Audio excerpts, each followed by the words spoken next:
বরিশাল শহরের কিছু must right food item আছে, এগুলো গেলে কিন্তু মিস করা যাবেই না। কোনোটা মিস করে গেলাম কিনা কমেন্টে জানাতে ভুলবেন না। প্রথমেই চলে আসবেন সদর রোডে অবস্থিত সকাল সন্ধ্যা মিষ্টান্ন ভান্ডারে। এটা বীরশ্রেষ্ঠ শহীদ ক্যাপ্টেন মহিউদ্দিন জাহাঙ্গীর রোড নামেও পরিচিত। এইটা মূলত মিষ্টির দোকান হলেও পরিচিতি বেশি লাভ করেছে লুচির এই প্যাকেজের জন্য। মাত্র 70 টাকায় পাবেন এই প্যাকেজ। এই প্যাকেজে থাকবে 10টি লুচি, সবজি, ডাল আর একটা মজার পায়েস। সবকিছু মিলিয়ে প্যাকেজটা কিন্তু দুর্দান্ত। একটা সন্ধ্যায় এখানে নাস্তা করতে একদম ভুলবেন না। সাথে ওদের মিষ্টিগুলোর মধ্যে এই দুধ মালাই মিষ্টি, পাতলা শিরার এই মিষ্টি বাদ দেওয়া কিন্তু চলবে না। মিষ্টি নাস্তা খাওয়া শেষ হলে এরপর চলে যায় চটপটিতে। দুলাল ভাইয়ের চটপটি মূলত বিখ্যাত হচ্ছে একটু ফিউশনের জন্য। হয়তো বরিশালের মানুষ এভাবে পছন্দ করে। চটপটির মধ্যে আপনারা মুরগির মাংস খুঁজে পাবেন। সত্যি কথা বলতে বরিশালবাসীর উপর রেসপেক্ট রেখে বলছি, চটপটি আসলে চটপটির মতোই মজা। এটাতে আসলে মাংস দেওয়ার কারণে আর মশলা দেওয়ার কারণে অনেকটা হালিমের টেস্টের মধ্যে আসে। তা আমার কাছে বিশেষ কিছু লাগেনি। এক বাটি ছিল 40 টাকা।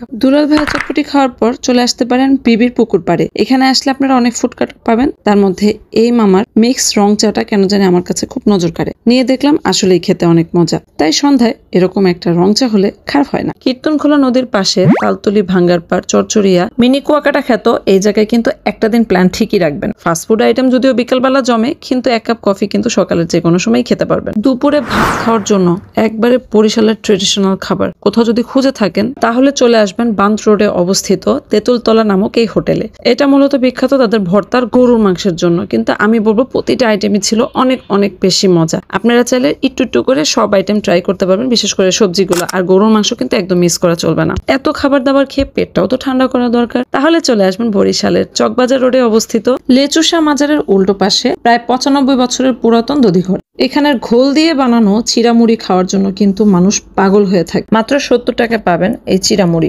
খেতে মুখ যদি বেশি মিষ্টি হয়ে যায় তাহলে কি করতে হবে? চলে আসতে হবে কর্ণফুলী নদীর পাশে 30 গোডাউনে, যেখানে নাগা সিঙ্গারা কিন্তু অনেক ফেমাস। বিকাল থেকে সন্ধ্যা পর্যন্ত এই জায়গা থাকে জমজমাট। এখন নাগা সিঙ্গারার দোকানের অভাব নেই। এই সিঙ্গারা মূলত 3 টাকার সিঙ্গারা নামে পরিচিত। তাই এখানে আসলে কিন্তু এটাও মিস করবে না, নাগা সস দিয়ে নাগা সিঙ্গারা। সবকিছু মিলিয়ে নদীর পাড়ের বিকালটা আর সন্ধ্যাটা দারুণ কেটে যাবে। আর যদি হাতে সময় আর পেটে অনেক বেশি জায়গা থাকে তাহলে বেলস পার্কের গলিতে স্ট্রিট ফুডের ফাস্ট ফুড খাওয়াটা কিন্তু মিস করবেন না। পছন্দসই ফুডকার্ট থেকে মোমো, জুস, পিজা, বার্গার সব পেয়ে যাবেন এখানে। বরিশালবাসীরা কমেন্টে জানাবেন আপনাদের কাছে খাবারগুলো কেমন লাগে। Thanks for watching.